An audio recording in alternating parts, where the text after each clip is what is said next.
చేరుకుడు వచ్చిన మీ అందరికీ యేసుక్రీస్తు నామమున శుభవందనాలు. బైబిల్లో లూకా సువార్త 5వ అధ్యాయము 1-7 కనబడుతూ ఉన్నాయి. ఏమని కనబడుతూ ఉంది అంటే, జనసమూహము దేవుని వాక్యమును వినుటకు ఆయన మీద పడుచుండగా ఆయన ఏం చేస్తా ఉన్నాడండి? దేవుని యొక్క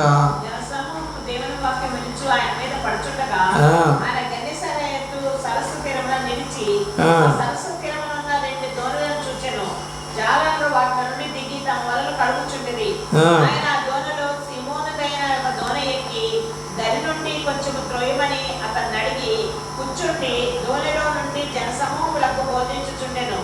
ఆయన బోధించడం చాలిన తర్వాత, నీవు దోణిని లోతుకు నడిపించి చేపలు పట్టుటకు మీ వలలు వేయడని సీమోనుతో చెప్పగా, సీమోను ఎదలవాడ, రాత్రంతా మేము శ్రమ పడుతుంది కానీ నాకేమీ దొరకలేదు, ఆయనలో నీ మాట చొప్పున వలలు వేద్దామని ఆయనతో చెప్పెను. వారు అలాగ చేసి విస్తారమైన చేపలు పట్టిరి. అందుచేత వారి వలలో మిగిలిపోవచ్చుండగా, వారు వేరొక దోణిలో ఉన్న తమ పాలివారు వచ్చి తమకు సహాయం చేయమని వారికి సంజ్ఞలు చేసిరి. వారు వచ్చి 2 దోణిలు నిలుగునట్లు నింపిరి. ఒకసారి 7వ వచనం వరకే దేవుని యొక్క ప్రేమలో ఇప్పుడు ఇతను సీనియర్ మోస్ట్ చేపలు పట్టేవాడు. మరి దేవుని యొక్క ప్రేమలో ఆ గలిలయ సముద్రంలో చేపలు ఎప్పుడు పడతారంటే రాత్రులు పడతారు. పగలపూట సూర్యకిరణాలు వస్తూ ఉంటాయి కాబట్టి అవి చేపలు తక్కువగా పైకి కనపడవు. రాత్రిపూట ఏమవుతుందంటే చేపలు పైకి వస్తూ ఉంటాయి, అప్పుడు ఎక్కువ చేపలు పడతాయి. ఏమంటున్నాడు? రాత్రంతయు శ్రమపడ్డాం కానీ ఏమి పడలేదయ్యా. ఇప్పుడు ఎక్కడికి వచ్చారు? ఇప్పుడు పొద్దునైంది, పగలు. ప్రభువారు ఏం చెప్తున్నారు? ఇప్పుడు పగల కాలంలో వలయండి, చేపలు పడతాయి. పేతురుకి తెలిసి సంగతి పగలు పడవని, సీనియర్ కదా, ఎప్పుడు ఎక్కడ చేపలు ఎక్కువగా తిరుగుతాయో తెలుసు అతనికి. కాబట్టి పేతురు నీ దేవుడు చెప్తా ఉన్న మాట, పేతురు గలిలయ సముద్రంలో చేపలు పట్టుచూ జీవించేవాడు. ఆ రాత్రి అతను దేవుని యొక్క ప్రేమలో ప్రియులరా వలలు వేశాడు. వేయలేదని లేదు, బైబిల్లో వేశాడు. కానీ వలలు వేసినా కూడా ఏం కాలేదంట? దేవుని యొక్క ప్రేమలో దొరకలేదేమి. విసుగు చెందినవాడు ఉదయానికి వచ్చింది, ఉదయం అయిపోయింది, దరికి వచ్చాడు. రాత్రి అంతా తిరిగాడుగా చేపల్లో వల్ల వేసుకుంటూ, ఇంక పడలేదు, వెనక్కి తిరిగి వచ్చాడు ఉదయానికల్లే. ఏమంటారు దీన్ని? అపజయం. చాలామంది అంటాం మనం, రెక్కాడితే కానీ డొక్కాడదని. వీళ్ళు చేపలు పట్టుకుంటేనే కానీ బతకడానికి కుదరదు. ప్రతిరోజు చేపలు పట్టాల్సిందే, అమ్ముకోవాల్సిందే, వచ్చిన డబ్బుతో జీవనాన్ని చేయాల్సిందే. పిల్లరా జాలర్లు ఇళ్ళు కూడా చాలా బలహీనంగా ఉంటాయి, పెద్దగా ఏం ఉండవు.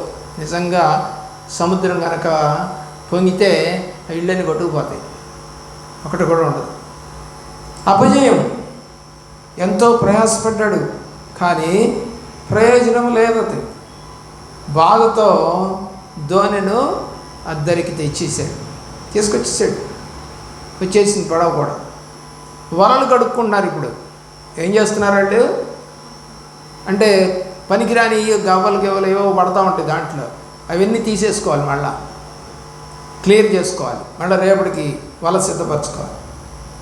అతని హృదయంలో ఎన్నో పోరాటాలు.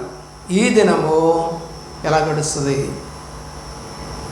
నేడు నా అవసరాలు ఎవరు తీరుస్తారు? కుటుంబాన్ని ఎలా పోషించుకోవాలి, ఎవరి సహాయము కోరాలి, ఇలాంటి ఎన్నో తలంపులు మరి గలిలియా ప్రాంతంలో గలిబిలిగా ఉంది అతని యొక్క హృదయం. ఏం జరిగింది ఇప్పుడు? అపజయం. ఒక్క చేప కూడా పడలేదంట. మరి ఎంత ఘోరం అండి ఇది. ఏదో పనికిరాని చేపలు అయ్యి పడతా ఉంటాయి, కానీ అసలు ఒక్క చేప కూడా పడలేదంట.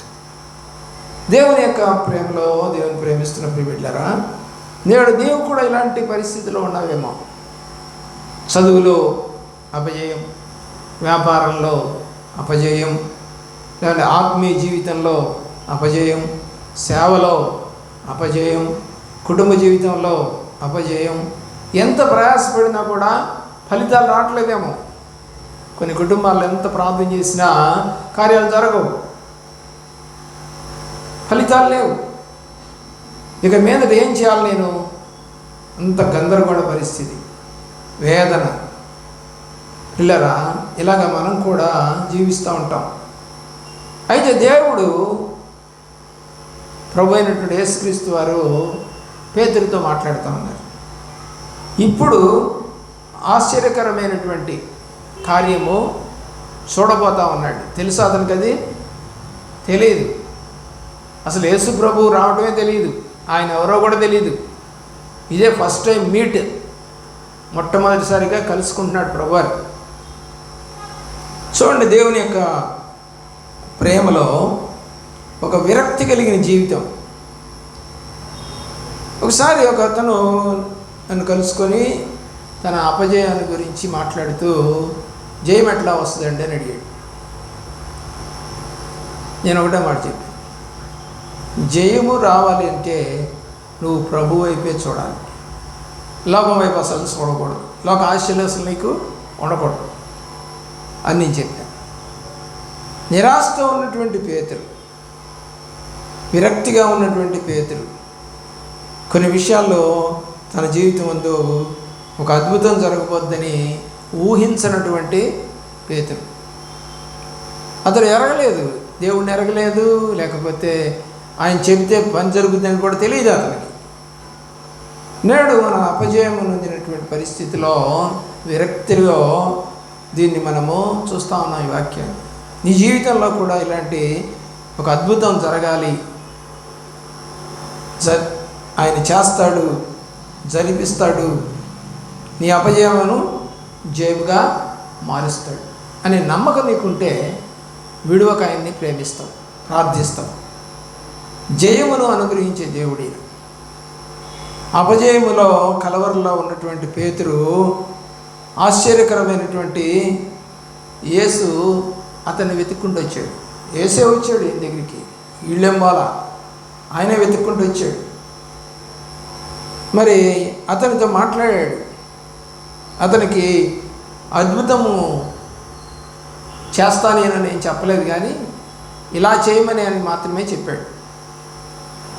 యేసు అతని దగ్గరికి వచ్చిన తర్వాత అతన్ని ప్రేమించి అతనితో అన్నమాట మనందరికీ తెలిసిన మాటే, అందరికీ తెలుసు. యేసు లోకమును ఎంతో ప్రేమించిన యోహాను రాసిన సువార్త 3వ అధ్యాయము 16వ వచనంలో మనకు కనపడుతుంది. మరి లోకంలో ఎవరున్నారు ఇప్పుడు? ఇక్కడ పేతురు ఉన్నాడు. నీ మీద కూడా, పేతురు మీద జాలి పడినట్లుగా నీ మీద కూడా ఆయన జాలి పడతాడు. నీ అపజయాన్ని, నీ వేదనను నీకు సహాయం చేయటానికైనా వస్తున్నాడు. అపోస్తల కార్య గ్రంథంలో 18వ అధ్యాయంలో 27వ వచనం చూడండి. అపోస్తల కార్య గ్రంథము 18వ అధ్యాయము 27వ వచనం చివరి మాట చూడండి. 18:27.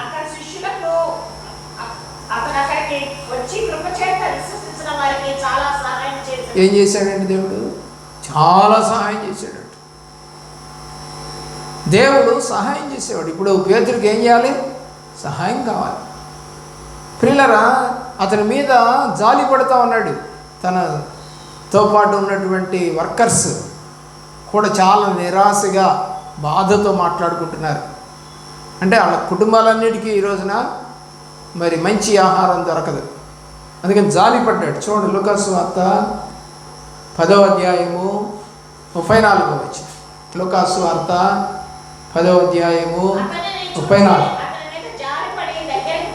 ఏం చేస్తున్నాడంటే దేవుడు జాలిపడి దగ్గరికి వెళ్ళి, మరి ఇతని దగ్గర కూడా వచ్చాడు కదా, జాలిపడి ఆలోచన చేయండి. రాత్రంతా ప్రయాసపడినా కూడా దొరకని స్థితిలో వేదనలతో నిలబడినటువంటి పేతురు యేసును కలుసుకున్న తర్వాత ఎలాగుందండి? వలలు పిగిలిపోవునంతగా చేపలు దొరికాయి. పిల్లరా, బైబిల్లో ఒక మాట మనకు కనబడుతూ ఉంటుంది. కొన్ని సందర్భాల్లో మన గిన్నె నిండి పొర్లుతూ ఉంటుంది. కీర్తనకారుడు 23వ కీర్తన 5వ చరణం. కొన్ని సందర్భాలు ఏమవుద్ది? గిన్నెలు నిండుతాయి. కొన్ని సందర్భాలు వెలితిగా ఉంటాయి. కొన్ని సందర్భాలు అసలు తినే స్థితి ఉండదు. కొన్ని సందర్భాలు కుండలోని అన్నం కూర అట్లాగే ఉంటాయి, పారేస్తూ ఉంటారు కొంతమంది. కొన్ని సందర్భాలు మిగలకుండా అయిపోతూ ఉంటుంది. యేసు అద్భుతములు చేయవాడు. మత్తయి సువార్త 13వ అధ్యాయము 54వ వచనం. మత్తయి సువార్త 13వ అధ్యాయము 54వ వచనం. దేవుడు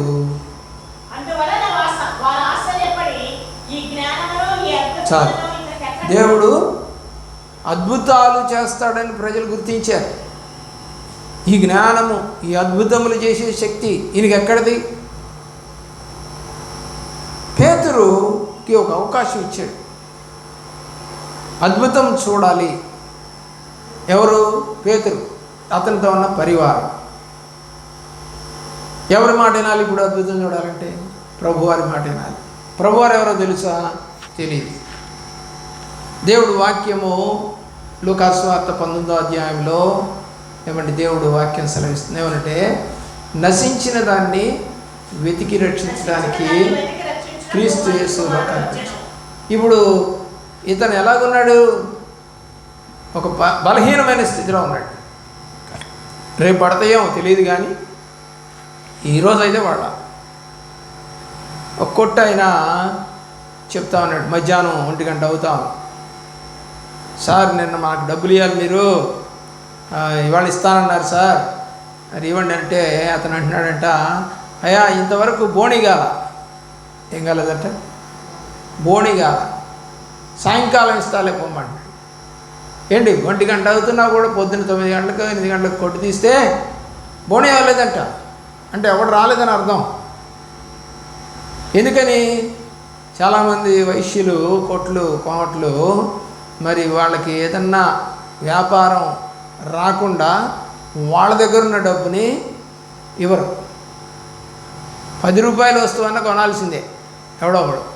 కొనకపోతే వాళ్ళు రిటర్న్ ఇవ్వరు. అందుకని కొన్ని షాపుల్లో బోర్డు పెడతారు, ఆఫ్టర్ 2 ఏదన్నా రిటర్న్ ఉన్నా డబ్బులు రావాలన్నా మీరు 8 గంటల తర్వాత రావాలి, 2 తర్వాత రండి అని పెడతారు బోర్డు.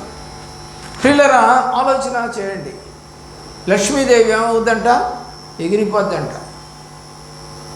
లక్ష్మీదేవి ఎప్పుడు ఎగిరిపోద్ది? బైబిల్ ప్రకారం అక్రమంగా సంపాదించుకున్నప్పుడు, అన్యాయంగా సంపాదించినప్పుడు. పిల్లరా, లంచాలు తీసుకొని గొప్ప గొప్ప మేడలు కట్టుకున్నాడు ఒక అతను. ఏమండి? ఆలోచించేయండి.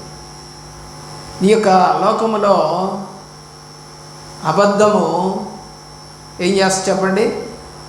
ఆడంబరాన్ని కలగజేస్తుంది. అబద్ధాలు చెబుతూ ఆడంబరంగా బతుకుతారు. నిజం చెప్పేవాళ్ళు నిరుపేదలు అయిపోతూ ఉన్నారు. నిజం ఆఫీసుల్లో అబద్ధాలు చెప్తూ లంచాలు తీసుకుంటూ ఉన్నవాళ్ళేమో ఆడంబరంగా అసలు నడిచిపోయేవాళ్ళు, రిక్షాలు ఎక్కిపోయేవాళ్ళు, ఆటోలు ఎక్కిపోయేవాళ్ళు మరి ఒక్కసారికి 1,00,000 రూపాయలు 1,50,000 పెట్టి బండి కొనేస్తారు. ఇంకొక 4-5 ఏళ్ళు పోగానే కారు కొనేస్తారు. ఇంకొక 4-5 ఏళ్ళు పోగానే 1 కోటి రూపాయలు బిల్డింగ్ కొనేస్తారు. ఎక్కడి నుంచి వచ్చేవాళ్ళకి డబ్బులు? ఆలోచించి. కాబట్టి అబద్ధాలు ఆడేవాళ్ళకి ఆడంబరాలు ఎక్కువ ఉంటాయి. నిజం. అలాగే నీతిగా బతికేవాడికి నిరుపేదతనం ఉంటుంది. నిరుపేదలైపోతారండి. ఎందుకంటే రూపాయి సంపాదించుకోరు. ఉన్నదాంతో తృప్తి పొందాలని అంటారు. పిల్లల్ని కూడా, భార్యని కూడా ఎక్కడికి తీసుకెళ్ళరు. హోటల్కి వెళ్ళేది లేదు, కొనుక్కునేది లేదు. చేతనైతే తింటాం, లేకపోతే గమనంటాం. పిల్లరా, ఎందుకంటే వాడు నీతిపరుడు. నీతిపరుడు కలుపుకునేటువంటి ఆపదలు అనేకం. నీతిమంతుడికి ఎన్ని ఆపదలు అంట? అనేకం అంట. పిల్లరా, ఈరోజున అబద్ధాలాడి అందలం ఎక్కిన వాళ్ళు ఎంతోమంది ఉన్నారు. కొంతమంది విశ్వాసులు కూడా అలా అబద్ధాలు ఆడతారన్న సంగతి నాకు తెలుసు. వాళ్ళు అందలం ఎక్కి చూడాలని కోరుకుంటూ ఉంటారు. కానీ పేతురు అలాంటి వాడు కాదు. ఏం చేశాడు? ఇతను జయం పొందటానికి దేవుని యొక్క ప్రేమలో యేసు కలుసుకున్న తర్వాత పేతురు ఆయన బోధించటానికి తన ధోనినిచ్చాడండి. అప్పటికే ఏమైంది చెప్పండి? చేపలేం వాళ్ళ ఒడ్డుకు లాగేశాడు ధోనిని. కానీ ప్రభువారు అందులో కూర్చొని తొయ్యమన్నాడు. ఎంత నిరాశగా ఉన్నాడు. అబ్బాబాయ ఎవరితో వస్తారు, ఒక చేప కూడా పడలేదు అంటలా, విసుక్కోట్లా. దేవుని యొక్క ప్రేమలో అతడు విసుగు చెందలేదు. ఆయన అడిగిన వెంటనే దరి నుండి కొంచెము ముందుకు ధోనిను తోసేసాడు, నెట్టాడు. అసలే నీరసంగా రాత్రంతా పనిచేశారు, సంతోషం లేని పరిస్థితుల్లో దేవుడికి ఏమి ఇచ్చాడండి? తన ధోనిని ఇచ్చాడు. తన ధోని అంటే తన బ్రతుకు తెరువుకు సంబంధించింది. బీద విధవరాలు తాను కలిగిందంతా కూడా వేసినట్టుగా ఇతను ధోనిని ఇచ్చేసాడు. సణుక్కోలేదు, తృణీకరించలేదు. ఖాళీ ధోనిను ఆయనకి ఇచ్చేసాడు. ఏమిచ్చాడండి? ఖాళీ ధోని ఇచ్చాడు. అయితే ఆ ఖాళీ ధోనిలో ఏం జరిగింది చెప్పండి? అద్భుతం జరిగింది. యేసు అతడు ధోనిను ఇవ్వకుండా ఈ అద్భుతం జరిగేది కాదు. చాలామంది దేవుడికి ఇవ్వకుండా అద్భుతం చూడాలనుకుంటారు. పిసినితనం అంటారు దాన్ని. చాలామందిని చూశాను. 100 రూపాయలు ఇవ్వాల్సిన చోట 10 రూపాయలు ఇచ్చి, 1000 రూపాయలు ఇవ్వాల్సిన చోట 500 ఇచ్చి, ఏమంటే తక్కువ ఇచ్చి ఎక్కువ పొందాలనుకుంటారు. కానీ బైబిల్ ఏం చెప్తుందంటే, నువ్వు ఏ కొలత కొలిస్తే అదే కొలత నీకు. వేరే చేసుకొని నేను ఎంత దేవుడికి ఇవ్వాలి, ఎంత ఇచ్చాను, అసలు ఎంత ప్రార్థన చేస్తున్నాను, ఎంత ఆత్మ నా మీద ఉంది, ఎన్ని అబద్ధాలు ఆడి ఉంటా, ఎన్ని మోసాలు చేసి ఉంటా, ఎంతగా లెక్క లేకుండా తిరిగి ఉంటా, ఎన్ని అపజయాలు వచ్చాయో మన జీవితాల్లో. ఎన్నో అపజయాల మధ్య దానిని మనము దేవుణ్ణి వెతుక్కోవాలని ఆశపడుతున్నాం. కానీ దేవుడుతో మాట్లాడితే చెప్తాడు ఆయన. ఏమని? నువ్వు ఫలానా రోజు తప్పు చేసావు. కానీ మనం ఆయనతో మాట్లాడాం కదా, మాట్లాడితే కదా తప్పు తెలిసేది.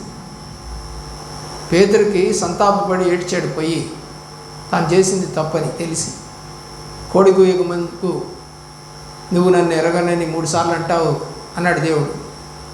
నేను ఎందుకు అంటానన్నాడు. కూసింది. అప్పుడు ఏడ్చాడు. అంటే తన తప్పును అతను అర్థం చేసుకొని ఏడ్చాడు. ఇప్పుడు విస్తారమైన చేపలు పడ్డాయండి. అదే ధోని మారలా. అదే ధోనిలో రాత్రంతా శ్రమ పడ్డప్పుడు చేపడలేదు. ఇప్పుడు యేసు ప్రభు వారు ఆ ధోనిలో కూర్చున్నారు. కాబట్టి ఎవరిని ఆహ్వానించాలి మనం మన ఇంట్లోకి? దేవుణ్ణి ఆహ్వానించాలి. హృదయంలోనికి దేవుణ్ణి ఆహ్వానిస్తే మరి విస్తారమైనటువంటి చేపలతో మనం కూడా పట్టుకుంటాం. చూడండి, లూకాసు సువార్త 6వ అధ్యాయము 38వ వచనం. ఇయ్యుడి అప్పుడు మీకు ఇవ్వబడును, అణచి కుదిలించి దిగజారునట్లు నిండు కొలతను మనుషులు మీ ఒడిలో కొలుతురు. ఏ కొలతతో కొలుతురో ఆ కొలతతో మీకు మరలా కొలవబడదు. దేవుడు చెప్తున్నాడు. ఏమీ లేని ధోనే, తన జీవనోపాధికి సంబంధించిన ధోనే. ఆయన కూర్చున్నాడు, తొయ్యమన్నాడు, తోశారు, వలయమన్నాడు, వేసాడు. అప్పటికే గొనుక్కుంటున్నాడో సనుక్కుంటున్నాడో మనకు తెలియదు, కానీ అన్నాడు, ఏమని, రాత్రి అంతయో శ్రమ పడ్డాము, పడలేదు దేవా, అయినా నీ మాట చొప్పున వాలేస్తాను. చూడండి, లోబడ్డాడు, దేవుడి మాటకి లోబడ్డాడు. ఒక వ్యాపారవేత్త తన అనుభవంలో ఒక మాట రాసుకున్నట్టుగా మనం చూస్తాం. వ్యాపారంలో నష్టపడి సమస్తాన్ని కోల్పోయిన స్థితిలో ఒక దైవ సేవకునితో తన వేదనను పంచుకున్నాడు అతను. అప్పుడు మీ వద్ద ఏమి ఉన్నదని సేవకుడు అడిగాడు. జోబు చేయబెట్టి తీస్తే కొంత సొమ్ము అతని జోబులో కనబడింది. ఆ కొంత సొమ్మును చూపించాడు దైవ సేవకుడు. ఇదేనయ్యా నా దగ్గర ఉన్న చివరి సొమ్ము అని చెప్పాడు. అన్నీ కూడా కోల్పోయాను నేను అని చెప్పాడు. దైవ సేవకుడు అతనితో ఒక మాట అన్నాడు, ఈ చివరి సొత్తును కూడా క్రీస్తుకు ఇవ్వగలవా? ఇంకే అంటున్నావు కదా, ఇవ్వగలవా? ఏమన్నాడు, అయ్యా ఇయే రొట్టెలు ఉన్నాయి, ఇంకా దీన్ని తిని తర్వాత మేము చచ్చిపోవడమే అంది. ఎవరు? సారేపతి విధవరా. సేవకుడితో అంది. సేవకుడు ఒక మాట అన్నాడు, అమ్మా మొదటి అప్పము నాకు చేసి పెట్టు, నీకు సమృద్ధి కలుగుతుంది. ఆమె ఏం చెబుతుంది, ఇంక ఈ తిని చనిపోవడమే మేము, మా దగ్గర ఇంతే ఉంది ఇప్పుడు పిండి అని ఆమె చెబుతుంది. దైవ సేవకుడు అంటున్నాడు, ఒక్కప్పం నాకు చేయమ్మా ముందు, తర్వాత మీరు తినండి. చేసింది నిజంగానే లోబడింది, అన్నది కానీ లేదని లోబడింది, ఇచ్చేసింది. సమృద్ధిగా ఆమె జీవించినట్టుగా మనము కరువు అయిపోయేంత వరకు దేవుడు చక్కగా ఆమెను పోషించినట్టుగా మనము చూస్తాం. ఇతను తన దగ్గర ఉన్నదంతా ఇచ్చేసాడు. అతను హృదయపూర్వకంగా దాన్ని ఇచ్చి మీ సేవలో ఉపయోగించండి అయ్యగారు అని సేవకుడికి ఇచ్చేసాడు. లోకాసు వార్తలో మనం చదివాము ఏమని, ఇయుడి అప్పుడు మీకు ఇవ్వబడదని 6:38. దాన్ని ఆధారం చేసుకొని ప్రార్థన చేసుకున్నాడు. ఇంటికి వెళ్ళి, ప్రభువా నాకు ఉన్నదంతా నీకు ఇచ్చేసి అని చెప్పి దీనంతో దేవుడి దగ్గర ప్రార్థన చేశాడు. మారని ప్రభు. చాలామంది దేవుడు మారిపోయాడు అనుకుంటారు, కానీ దేవుడు మారలేదండి. నిన్న నేడు ఫిబ్రవరి పత్రిక 13వ అధ్యాయము 8వ ఎప్పుడు ఒకే రీతిగా ఉన్నాడు ఆయన. అప్పుడు పేతురు టైంలో ఉన్నట్టుగానే ఇప్పుడు కూడా మనతో ఉన్నాడు. మారని ప్రభు. అతని జీవితంలో అద్భుతములు చేయించాడు. ఇలా వ్యాపారంలో వృద్ధి పొందాడు. అనుకున్న రీతిగా ప్రభు ఆశీర్వాదకరంగా అనేక ద్వారాలు తెరిచాడు. మరలా తాను వ్యాపారాన్ని ప్రారంభించాడు. ప్రభు ఆశీర్వాదం వల్ల గొప్ప వ్యాపారవేత్తగా మారాడు, ధనవంతుడిగా మారాడు. అతడు జీవిస్తూ ఉన్నాడు. అతడు ఇచ్చింది ఏంటంటే కొంచెమే, ఉన్నదంతా ఇచ్చేసాడు, ఇంకా మిగిలిందన్నంతా ఇచ్చేసాడు. అలాగే దేవుడు చెప్పినట్టుగా ఇవ్వండి, అప్పుడు మీకు ఇవ్వబడుతుంది. అయితే ప్రభువు అతనికి పలు రెట్లు అనుగ్రహించినటువంటి విధానము మనం చూస్తూ ఉన్నాం పేతురులో కానీ ఈ వ్యాపారవేత్తలో కానీ. ఎందుకనగా తన లేమిలో, తన అపజయముల మధ్య, తన కృంగిన స్థితిలో దేవునికి హృదయపూర్వకంగా ఇచ్చాడు. కాబట్టి ఇందాక చదువుకున్న 23వ కీర్తన 5-6 చరణాల్లో తన గిన్నె నిండి పొర్లుచున్నది. రెండో మాట ఏమొచ్చాయి? కృపాక్షేమాలు వచ్చాయి. ఎందుకంటే తను సమర్పించుకున్నాడు, ఇచ్చేసాడు. అపజయము జయముగా మార్చగల దేవుడు. దేవునికి స్తోత్రం కలుగును కాక. మనము ప్రభువుకి ఇచ్చేటువంటి విషయంలో పొలములో విత్తనములు పోలి ఉన్నది అని దేవుడు చెప్తా ఉన్నాడు. ఒక దైవ సేవకుడు చెప్పాడు, విత్తిన వాటిని పలు రెట్లుగా కోస్తామట. విత్తేది మామిడికాయ విత్తనం ఒకటే, సపోటా విత్తనం ఒకటే, కోసే కాయలు చాలా ఉంటాయి. మనము అలయక మేలు చేస్తేమని తగిన కాలంలో పంట కోతుము అని పౌలు భక్తుడు గలతీ పత్రిక 6వ అధ్యాయము దేవుని యొక్క ప్రేమలో 7-9 వచనాలు రాయబడ్డాయి. ఏంటంట, మనం అలయకుండా మేలు చేయాలి. కాబట్టి ఈ హృదయంలో మొన్నటి దినాన ఎవరో ఒక ఆమె మా ఇంటికి వచ్చి అన్నం పెట్టు, నేను ఇంకా అప్పటికి అన్నం పెట్టమని చెప్పేసి ఇక పెడితే ఏమైందంటే కొంచెమే ఉంది, చాలే దేవుడు ఇచ్చింది చాలే అనుకొని తినేసి. పిల్లరా, ఒక వ్యక్తి ఆకలి అని వస్తే ఎప్పుడు కూడా ఈరోజు వరకు పెట్టకుండా లేదు. నేను తినేది కూడా పెట్టినటువంటి సందర్భాలు చాలా సందర్భాలు ఉన్నాయి. ప్రియులరా, మీరు మరి ప్రభు ఇచ్చిన వాటిని ఆయన తగిన కాలమందు తగిన విధంగా తగిన పరిస్థితుల్లో మరి తిరిగి ఇస్తాడు. విత్తినదే కోస్తాం, నువ్వేం విత్తినావు అదే కోస్తాం. మరి ఇవ్వనిదే నిండి పొర్లిపరే ఆశీర్వాదాలు వస్తాయా? ఇవ్వకుండా లేదు. కూతురు వచ్చినా, కొడుకు వచ్చినా, అల్లుడు వచ్చినా, కోడళ్ళు వచ్చినా, మనవాళ్ళు వచ్చినా ఏం చేస్తాండి తల్లి? ఏదో ఒకటి చేసి పెడతామట. నా పిల్లలు తినాలి, నా పిల్లలు. దేవుని యొక్క ప్రేమలో అమ్మ ఇది కొత్తదా, ఇది కొత్తదా, ఇది నేను తీసుకెళ్ళనా అని అడిగినా కూడా మనం ఏం కాదను, ఇచ్చేస్తాం. ఇష్టపడి కొనుక్కున్న కొడుకుదయ్యి ఉండొచ్చు, భర్తదయ్యి ఉండొచ్చు, నీదయ్యి ఉండొచ్చు. కానీ అడగంగానే కాదనలేక ఇచ్చేస్తాం. మనకేం తక్కువ చేయడు. దేవుని యొక్క ప్రేమలో మనము అలయక మేలు చేస్తే తగిన కాలమందు పంట వస్తాం.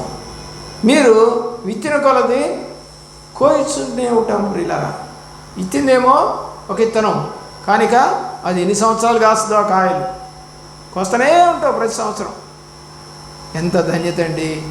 దేవుడు ఎంత గొప్ప దేవుడు అండి! అలాగే మనం కూడా ఇస్తే మనం కూడా ప్రతి సంవత్సరము ఏమంటే దేవుడి యొక్క సమృద్ధితో నింపబడతాం. కాబట్టి మన కుటుంబంలో, సేవలో కానీ, జీవితంలో కానీ మీకు ఒక అవసరత వచ్చినప్పుడు మన కుటుంబం బతుకుద్దా చక్కగా అంటే బతుకుద్ది. ఎందుకంటే మనం చేసిన ఉపకారము దేవుడు మర్చిపోడు. నీవు చేసిన ఉపకారములకు ఏమిస్తావు? కొంచెమేగా ఇచ్చేది. దేవుడికి ఎంత ఇస్తావేంటి? కొంచెం సమయం, కొంచెం డబ్బు, ఏమన్నా అంతా ఏం అడగట్లా ఆయన, కొంచెమే అడుగుతున్నాడు. నా ఇంత ఉన్నదాన్ని విశ్వాసంతో నేను సేవకి ఇస్తాను, సేవకుడికి ఇస్తాను, సంఘానికి ఇస్తాను అని అనుకోవాలి. సార్ భక్త్ సింగ్ గారు ఒక మందిరాన్ని కట్టాలని ఆశపడ్డారు. అయితే స్థలము లేదు, మందిరము లేదు, కానీ కట్టాలని ఆశపడ్డారు. సరే, ఎక్కడో ఒక స్థలం దొరికిందంట. దాన్ని ఎంక్వైరీ చేస్తే 15 లక్షలు అవుద్దన్నారట. ఎన్ని? 15 లక్షలు. యాడ్ నుంచి వస్తాయి ఈయనకి 15 లక్షలు. ఆలోచించేయండి. వెంటనే ప్రార్థన చేసుకున్నారంట. కొన్ని నెలల తర్వాత 15 లక్షలు ఎవరో తీసుకొని వచ్చి, అయ్యా ఇది సేవకు వాడండి అని చెప్పేసి ఇచ్చారంట. ఎవరో కూడా తెలియదు ఆయన. ప్రార్థన అయితే రోజు చేస్తూ ఉన్నారు. ప్రభువా, నీకు ఇష్టమైతే స్థలం ఇప్పించండి, నీకు ఇష్టమైతే మందిరం కట్టించండి, నీకు ఇష్టమైతే సేవను వృద్ధి చేయండి అని. ప్రియులారా, ఈరోజు ఆయన అప్పుడు మోకరించి ఏడ్చిన ఏడుపుకి కొన్ని వందల సంఘాలు వచ్చాయి. పలు దేశాల్లో సంఘాలు ఉన్నాయి. మరి ఇప్పుడు సంఘాలు ఎన్నో వచ్చాయి. మరి సేవకులు ఎంతోమంది వచ్చారు, విశ్వాసులు ఎంతోమంది వచ్చారు. మరి వీళ్ళందరూ కలిసి ప్రార్థన చేస్తున్నా కూడా ఆ యొక్క సంఘంలో, ఆ సహవాసంలో, ఇబ్రంలో గొడవలు బోట్ల, తగాదాలు బోట్ల, విడిపోతూ ఉన్నారు. కారణం ఏంటి? మరి ఆయన చేసినప్పుడు ప్రార్థన ఏమో వర్ధిల్లారు, మరి వీళ్ళు చేస్తున్నప్పుడు ప్రార్థన ఎందుకు వర్ధిల్లలేకపోతున్నారు? కాబట్టి ప్రార్థనలో లోపం, ఇచ్చేదానిలో లోపం, ఒప్పుకునే దానిలో లోపం, పశ్చాత్తాపడే దానిలో లోపం, దేవుడికి ఉపవాస ప్రార్థన చేస్తూ కనిపెట్టుకునే వారిలో లోపం, చాలా లోపాలు కనపడతాం. ఈ మధ్య నేను అక్కడ ఏదో రిట్రీట్ ఏదో జరిగింది, దాన్ని యూట్యూబ్లో పెట్టారు. అయితే వాళ్ళు ఏం చేశారంటే ట్రాలీ, చిన్న మనం తీసుకెళ్తూ ఉంటాం కదా రైల్వే స్టేషన్లో, అట్లా చూస్తూ ఉంటాం, చిన్న ట్రాలీ, దాంట్లో స్పీకర్ పెట్టారు. స్పీకర్ పెట్టి వెనక నుండి పాడుకుంటూ వస్తున్నారు. వాళ్ళు ముందలేమో ఒక 4 పోతూ ఉన్నారు. ఈ బండి నడిపే వాళ్ళు ఒక 2, వెనకాల ఒక 4, మొత్తం కలిసి ఒక 10 మంది ఉన్నారు. వాళ్ళు ఎప్పుడు తెల్లవారుజాము 4 గంటలకు లేచారు. ఇంకా అది పెట్టుకొని పాటలు పాడుకుంటూ వస్తున్నారు. ముందళ్ళు ఏం చేస్తున్నారు? లేండి లేండి, దుప్పటిగా నిద్రపోతున్నాడు అందరం లేపుతున్నారు. ముందళ్ళు పాట వెనక నుంచి వస్తూ ఉంటుంది. దేవుని ప్రేమలో ప్రియులారా, అక్కడ ప్రార్థన చేయటం మొదలుపెట్టారు. నేను కూడా రిట్రీట్కి వెళ్ళినప్పుడు అంతే జరిగింది. తెల్లారుజామున 5 గంటలకల్లా లేపుతారు మమ్మల్ని, లేచి ప్రార్థన చేయమంటారు. ప్రియులారా, లోబడ్డాం ఆ రోజుల్లో. అందుకనే దేవుడు గొప్ప కార్యాలు మన పట్ల చేస్తాం. అబ్రహామును పిలిచినప్పుడు విశ్వాసమును బట్టి ఆ పిలుపుకు లోబడి తాను స్వాస్థ్యముగా పొందనైనటువంటి ప్రదేశమునకు బయలు వెళ్ళెను. మరియు ఎక్కడికి వెళ్ళవలెనో అది ఎరుగక బయలుదేరి వెళ్ళినని హెబ్రీ పత్రిక 11వ అధ్యాయము 8వ వచనం. నీవు కూడా సమర్థుడివే, సమర్థురాలివే. అయితే నీకు అది అర్థం కావట్లా. నువ్వు ప్రార్థన చేయగలవు, నువ్వు ఒప్పుకోగలవు, నువ్వు పశ్చాత్తాపడగలవు, నువ్వు ఇయ్యగలవు, అన్నీ ఉన్నాయి. కానీ చేయకపోవడమే తప్పు. చూడండి, సామెతల గ్రంథము 3వ అధ్యాయము 5వ వచనం. సామెతల గ్రంథము 3వ అధ్యాయము 5వ వచనం. నీ సొమ్ముని ఆధారం చేసుకొనక నీ పూర్ణ హృదయంతో యెహోవా యందు నమ్మిక ఉంచుము. ఏం చేయాలి? స్వబుద్ధి. నాకేంటి, ఉద్యోగం చేస్తున్నాను, నాకేంటి, మా ఆయన మంచి ఉద్యోగం చేస్తున్నాడు, డబ్బులు వస్తున్నాయి, మాకు ఇల్లు ఉంది, మా అమ్మ నాకు పొలం ఇచ్చింది, మా అమ్మ నాకు ఇల్లు ఇచ్చింది, మా అమ్మ నాకు నగలు పెట్టింది, నేను ఎప్పుడు పోయినా పుట్టింటికి ఏదో ఒకటి ఇచ్చి పంపిస్తుంది, నాకేంటి దిగులు అనుకున్నావా? అదంతా దేవున్నాడు ఇక్కడ, నీ స్వబుద్ధి. దాన్ని ఆధారం చేసుకోవద్దు. దేవుడు కోరుతా ఉన్నాడు, స్వబుద్ధిని ఎప్పుడు ఆధారం చేసుకోవద్దు. ఇతనే కనుక స్వబుద్ధిని ఆధారం చేసుకొని ఆయన చెప్పిన మాట వినకపోతే చేపలు పడేయా? పడవు. స్వబుద్ధిని ఆధారం చేసుకోలేదు పేతురు. ప్రియులరా, మరి దేవుడు వాక్యం సెలవిస్తుంది మత్తయి సువార్త 21:22లో ప్రభు మాటని ఏం చేయాలంటే నమ్మాలి. ప్రభు మాటని నమ్మాలి, లోబడాలి. 21:22 మత్తయి సువార్త. ఆయన వాగ్దానములను విశ్వసించాలి. మరియు మీరు ప్రార్థన చేయనప్పుడు వేటిని అడుగుతారో అవి దొరికినవని నమ్మిన యెడల మీరు అన్నిటినీ పొందుదురని వార్త. నమ్మాలి. ఫస్ట్ చేయాల్సింది ఏంటంటే దేవుళ్ళు మనం నమ్మాలి. చాలామంది ఈ రోజున నమ్మకం కోల్పోతూ ఉన్నారు. క్రియారూపకంగా తమ జీవితాల్లో మేలులను చూడలేకపోతున్నారు అనేది వాస్తవం. పేతురు అద్భుతాలు చూశాడు. ఒక అద్భుతమా అపోస్తల కార్యగ్రంథంలో అతను నీడబడితేనే ఏమండి స్వస్థతలు వచ్చాయి. మరి దోర్కా చనిపోయింది, ఆమె దగ్గరికి వచ్చి ప్రార్థన చేయగానే ఆమె లేచి కూర్చుంది. మరి 3వ అధ్యాయంలో శృంగారం అనే దేవాలయానికి వెళుతూ అక్కడ కూర్చున్న కుంటివాడిని లే అంటే లేచి. అద్భుతాలు అనేకం చేయించాడు దేవుడు పేతురు చేత, నీ చేత కూడా చేయిస్తాడు. అందుకని ఆయన పేరేంటి? ఆశ్చర్యకరుడు. యెషయా గ్రంథంలో మనకి ఆయనకి పెట్టిన పేర్లలో ఒకటి ఆశ్చర్యమైనటువంటి కరుడు. కాబట్టి హెబ్రీ పత్రిక 13:8 13వ అధ్యాయము 8వ వచనం మనం చదివినట్టుగా ఆయన నిన్న నేడు ఏకరీతిగా ఉన్నవాడు, మారని దేవుడు. పాట కూడా రాసేద్దాం. మారని దేవుడవు నీవేనయ్యా, మరుగై ఉండలేదు నీకు యేసయ్యా. మారని దేవుడే. నీకు అపజయము విజయముగా మార్చగల దేవుడు, ఇంకొక అద్భుతము చేయగల దేవుడు. పేతురు కనుక నిరుత్సాహపడి అలాగే ఉండిపోతే, ధోనిని ఇవ్వకపోతే, దేవుని మాట వినకపోతే అద్భుతం జరిగేది కాదు అన్నట్టుగా నీవు కూడా నీకు కలిగిన దాన్ని దేవుడికి ఇవ్వు. ఆయన మాటకి లోపడు, విశ్వాసముతో ప్రార్థన చేయాలి. దేవుని యొక్క ప్రేమలో మీరు దాన్ని మరి చేస్తారని, ఆయన నామం పేరిట అద్భుతములు మీ కుటుంబంలో, మీ జీవితంలో, సంఘములలో, సమాజంలో జరగాలని ఆశపడుతూ దినదీవులతో దేవుడు మిమ్మల్ని నింపి దీవించునుగాక. మోకరించండి, ప్రార్థన చేసుకోండి.